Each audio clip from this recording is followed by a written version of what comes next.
تبارك الذي نزل الفرقان على عبده ليكون للعالمين نذيرا۔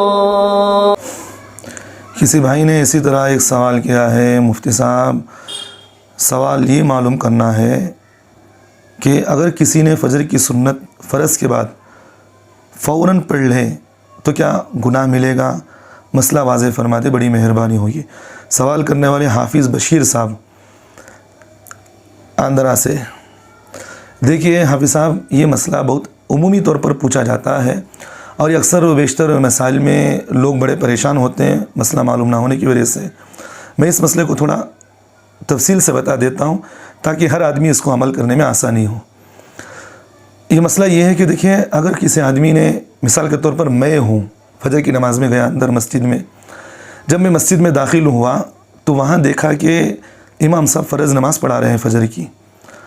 اب میں نے دیکھا کہ بھئی چلو فجر کی نماز تو امام صاحب پڑھا ہی رہے ہیں، اب میں سنت تو میری پڑھنا باقی ہے، تو میں نے سوچا کہ چلو امام صاحب جب تک نماز نہ ختم کر لے، یعنی جب تک امام سلام نہ پھیر لے، اس وقت تک اگر مجھے اس بات کی امید ہے کہ بھئی میں 2 رکعت نماز سنت پڑھ کے میں امام کے ساتھ سلام پھیرنے سے پہلے داخل ہو جاؤں گا، تو پھر میرے لیے ضروری ہے کہ میں کسی ستون کے پاس، یعنی تو مسجد کے ورانڈے میں یا کسی مسجد کے کونے میں کھڑے ہو کر 2 رکعت نماز سنت پڑھ لوں گا، پھر اس کے بعد میں جا کر کے امام کے ساتھ نماز میں شامل ہوں گا۔ شرط کیا ہے کہ بھئی سلام پھیرنے سے پہلے میں امام کے ساتھ فرض نماز میں شامل ہو سکتا ہوں، تو اگر اس بات کی امید ہے تو پھر وہ سنت پڑھے گا۔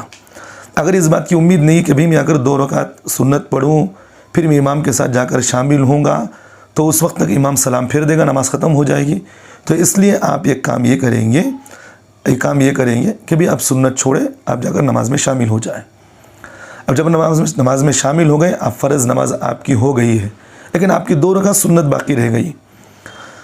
دیکھیے، میں اس سے تھوڑا ہٹ کر میں حدیث سے بتانا چاہتا ہوں۔ حدیث پاک کے اندر اللہ کے رسول صلی اللہ علیہ وسلم نے فجر کی 2 رکعت کی جو سنت ہے اس کی بڑی تاکید فرمائے۔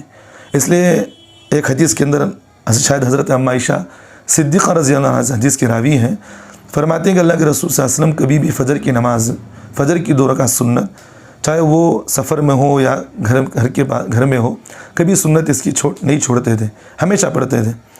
تو اس لیے حضرات فقہا نے یہ لکھا ہے کہ بھئی فجر کی 2 رکعت سنت یہ واجب کے برابر ہے۔ تو اس لیے اگر کوئی آدمی فجر کی سنت اگر اس کی چھوٹ گئی ہے، نماز کھڑی ہو گئی، وہ جا کر شامل ہو گیا، اب وہ سنت اس کی چھوٹ گئی ہے، اب کیا کریں؟ وہ ایک سوال یہ ہے، اب کیا کریں؟ وہ امام کے سلام پھرنے تک وہ انتظار، سنت پڑھنے تک امام سلام پھر دے گا، اب کیا کر سکیں وہ؟ اب وہ فرض کے اندر شامل ہو گیا، نماز تو ختم ہو گئی بھی، نماز کے امام کے اندر جماعت سے نماز تو پڑھ لیا، اب کیا کریں؟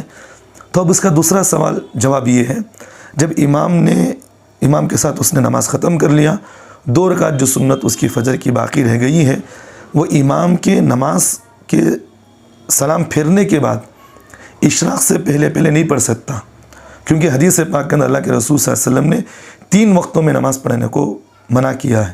اس لیے ان 3 وقتوں میں نماز پڑھنا مکروہ تحریمی ہے۔ ایک تو ہے سورج طلوع جب ہوتا ہے اس وقت، اور دوسرا زوال کے وقت ہے، اور تیسرا جو ہے عصر کی نماز کے بعد ہے۔ یہ 3 اوقات وہ ہیں جن میں فرض کے علاوہ، قضا کے علاوہ دوسری سنت اور نوافل نہیں پڑھ سکتے آپ۔ تو بہرحال مسئلہ یہی ہے کہ آپ فجر کی فرض نماز کے بعد اشراق سے پہلے فجر کی نماز کے بعد جب آپ پڑھ لیے ہیں، اس سے اور اشراق کے درمیان میں آپ فجر کی سنت کی قضا نہیں کر سکتے، کریں گے تو گنہگار ہوگی، ادا تو ہو جائے گی لیکن گنہگار ہوگی، مکروہ تحریمی ہوگی، لیکن پھر آپ کو بعد میں لوٹانا ضروری ہے۔ تو اس لیے بہتر یہی ہے جب آپ کی سنت رہ جائے اس طرح، تو آپ زوال سے پہلے اس دن کی سنت کو اشراق کی نماز کے بعد قضا کر لیا کریں، اس سے آپ کی سنت بھی ادا ہو جائے گی، آپ کی نماز بھی ہو جائے گی۔ تو اس لیے مسئلہ یہی ہے، ذہن میں رکھیں۔ اللہ ہم تمام کو عمل کی توفیق دے۔